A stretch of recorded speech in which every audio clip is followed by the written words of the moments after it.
नमस्कार. सिटी न्यूजच्या मराठी बातमीपत्रात प्रेक्षकांचं मनपूर्वक स्वागत. बातमीपत्राची सुरुवात करूया सुविचार मालेने.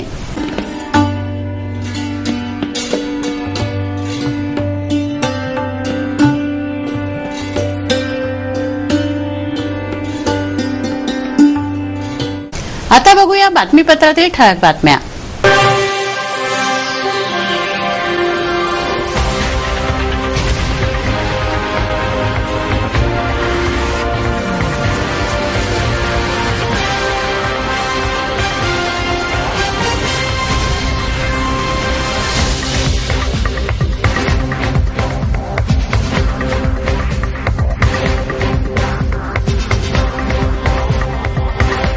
चला बघूया बातम्या विस्तारित स्वरूपात. वाटपूर मार्गावर 2 दुचाकीत भीषण धडक झाली. या धडकेत सिद्धनाथपूरच्या सरपंचांचा जागीच मृत्यू झालाय. मध्य धुंद SRPFच्या जवानाने ही धडक दिली आहे.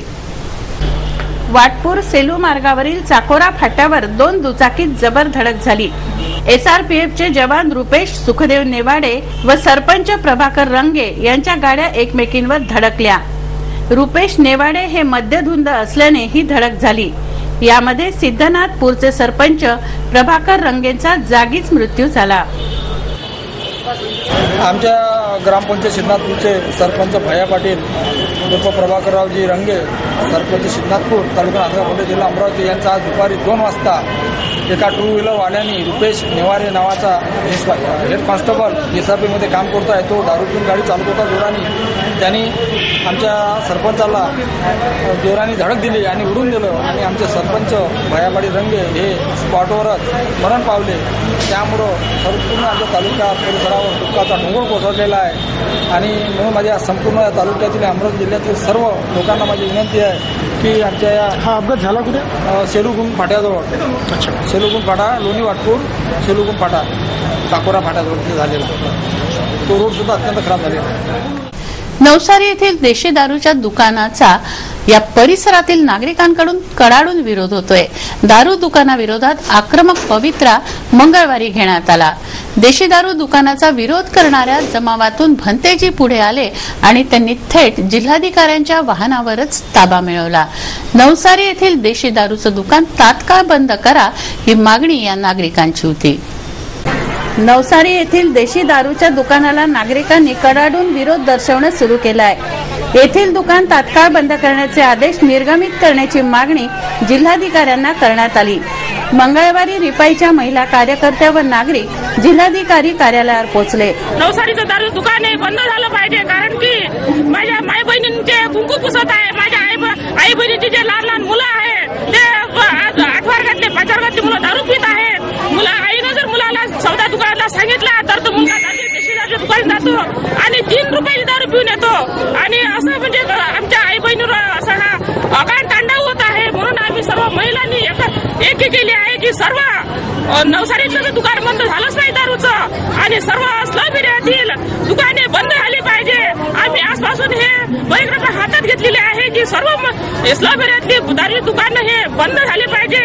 आम्ही सर्व महिलांनी शपथ घेतली आहे की आमचे जे पुरुष आहेत ते आमच्या दारू दुकान जातात आणि दारू पिऊन येतात. हे जर दुकान खोलीत असतं तर बंद झाली पाहिजे.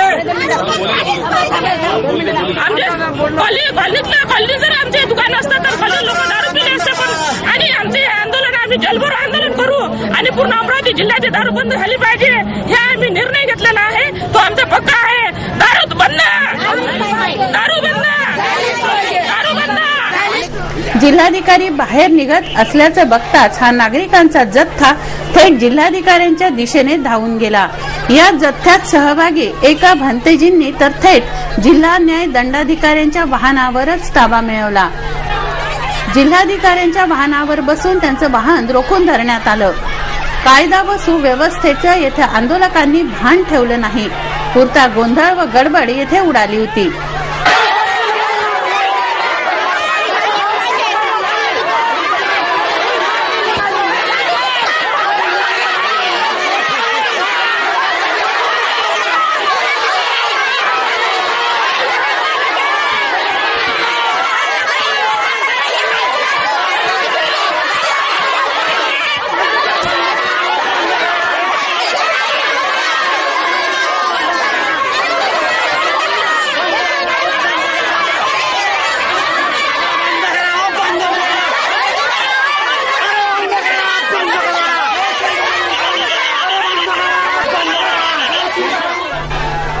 नवसारीचं देशी दारूचं दुकान तात्काळ बंद करा ही मागणी रिपाईच्या वतीने यावेळी करण्यात आली.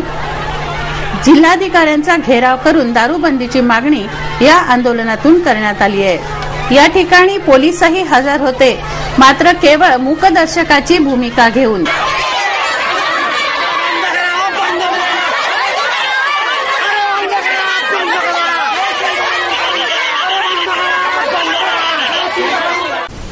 काही दिवसांपूर्वी खापर्डे बगीच्यातील रहिवासी झंवर यांच्या घरी चोरी झाली होती. या प्रकरणी पोलिसांनी सध्या 2 आरोपींना ताब्यात घेतलं असून त्यांच्याकडून 6 लाखांचा ऐवज जप्त केला आहे. यामध्ये आणखीही आरोपी वाढण्याची शक्यता आहे. शहर कोतवाली पोलीस ठाण्याच्या हद्दीतील खापर्डे बगीचा येथील रहिवासी झंवर यांच्याकडे काही दिवसांपूर्वी चोरी झाली होती. गुन्हे शाखेने विशाल कांबळे व आकाश झाडे या दोघांना पकडून त्यांच्याकडून 6 लाखांचा ऐवज जप्त केला. यामध्ये आणखीही आरोपी वाढण्याची शक्यता आहे. उच्चभ्रू घरातील अल्पवयीन आरोपी असण्याची शक्यता नाकारता येत नाही. स्त्रियांवरील अत्याचार वाढत आहेत. घटस्फोट, मानसिक छळ, ऍसिड फेकणे अशा घटनांमध्ये पोलिसांनी FIR दाखल न केल्यास आता पोलिसांवरही कारवाई होणार आहे. यासाठी 1860च्या कायद्यामध्ये काही कलम समाविष्ट करण्यात आले आहेत. भारतीय दंडविधान 1860 मध्ये कलम 166 सुधारणा करून शासनाने एक नवीन कलम समाविष्ट केली आहे. त्यानुसार नमूद कलमाप्रमाणे गुन्ह्याची तक्रार पोलीस स्टेशनला प्राप्त झाल्यावर गुन्हा दाखल करण्यास कसूर करणाऱ्या विरुद्ध फौजदारी कार्यवाही केली जाऊ शकते आणि त्या कसूर करणाऱ्याला कमीत कमी 6 महिने व जास्तीत जास्त 2 वर्षांपर्यंत शिक्षा ठोठावली जाऊ शकते. या गुन्ह्यांमध्ये समावेश आहे 326 ऍसिड इत्यादीचा वापर करून इच्छापूर्वक जबर दुखापत करणे, 326 स्वेच्छेने ऍसिड फेकणे किंवा फेकण्याचा प्रयत्न करणे, 354 स्त्रीचा विनयभंग करण्याच्या उद्देशाने तिच्यावर हल्ला किंवा फौजदारी पात्र बलप्रयोग करणे, 354 स्त्रीला विवस्त्र करण्याच्या उद्देशाने तिच्यावर हल्ला करणे किंवा फौजदारी पात्र बलप्रयोग करणे, 370 अपव्यापार केलेल्या व्यक्तीची पिळवणूक, 376 एखाद्या स्त्रीचा पुरुषाने बलात्कार करणे, 376 बलात्कार पीडित व्यक्तीच्या मृत्यूस कारण ठरणे किंवा तिची टिकून राहणारी वनस्पतीवत अवस्था होणे, पर्यवसान होणे, 376 पतीचा पत्नीशी फारकतीच्या काळात पती पत्नीचा संबंध, 376 प्राधिकारी व्यक्तीने लैंगिक बळजबरी करणे, 376 सामूहिक बलात्कार, 376 अपराधाची पुनरावृत्ती झाल्यास, 509 स्त्रीचा विनयभंग करण्याच्या उद्देशाने शब्दोच्चार, हावभाव किंवा कृती करणे. या कलमानुसार पोलीस स्टेशन अधिकाऱ्यांनी जर तक्रार घेऊन FIR नोंदवली नाही तर तशी तक्रार पोलीस उपायुक्त यांच्याकडे करावी व ते तात्काळ पुढील कार्यवाही करतील. भारतीय दंडविधान 1860 मध्ये शासनाने मागे एक सुधारणा केलेली आहे. त्यात एक नवीन कलमाचा समावेश त्यात करण्यात आलेला आहे 166 त्यानुसार एखाद्या शासकीय नोकरांनी त्याच्यावर जे कायद्याप्रमाणे जे बंधनं घातलेली आहेत त्यानुसार जर त्यांनी कारवाई केली नाही तर तो या कलमानुसार तो गुन्हेगार होतो. त्यात काही कलमा दिलेल्या आहेत.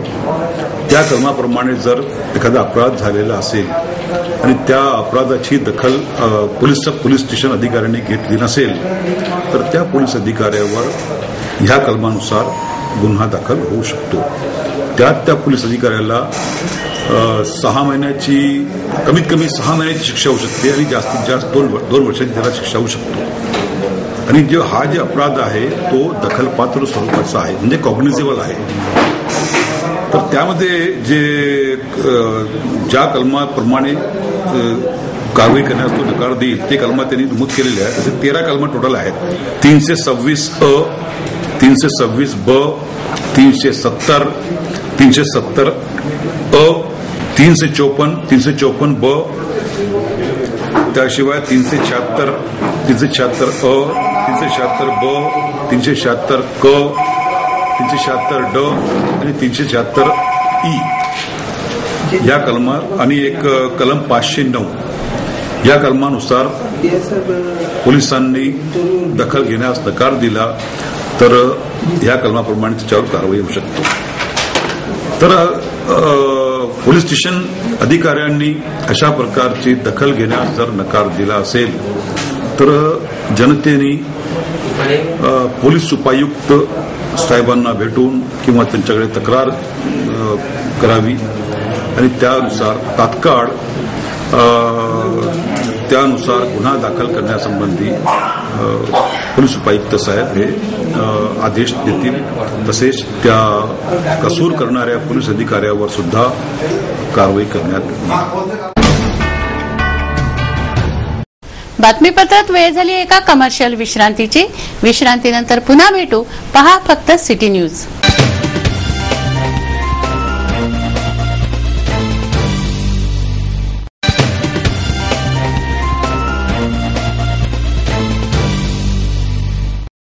विसाव्या अंती पुन्हा आपलं स्वागत आहे. वळूया उर्वरित घडामोडींकडे.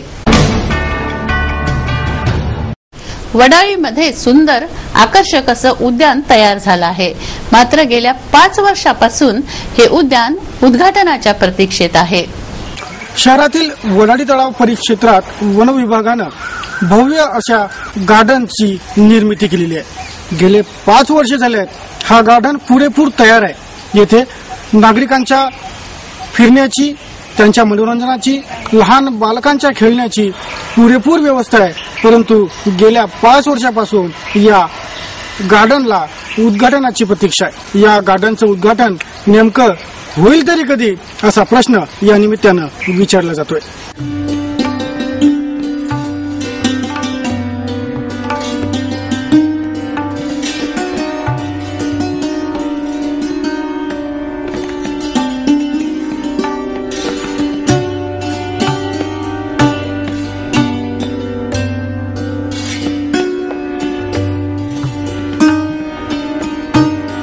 अमरावतीच्या वडाळी वनपरिक्षेत्रात सुंदर असा बगीचा तयार आहे.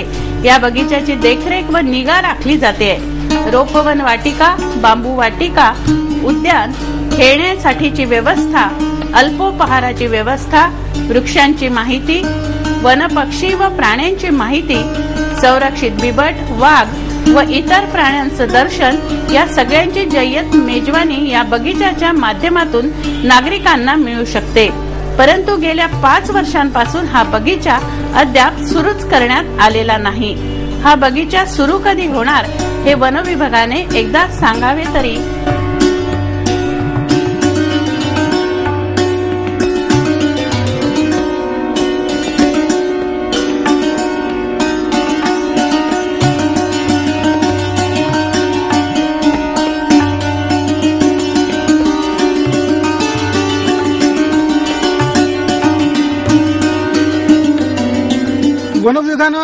वन विभागानं निर्माण केलेल्या या गार्डनमध्ये काय नाही आहे.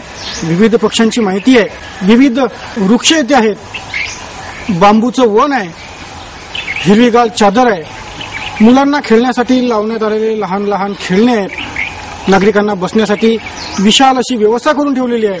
परंतु ही खेळणे अजूनही प्रतीक्षा करताय की त्या खेळण्यावर महानगरातील लहान लहान बालके खेळतील तर कधी. वन विभागानं या प्रश्नांचं उत्तर द्यावं जेणेकरून हा गार्डन आम नागरिकांसाठी खुला होईल.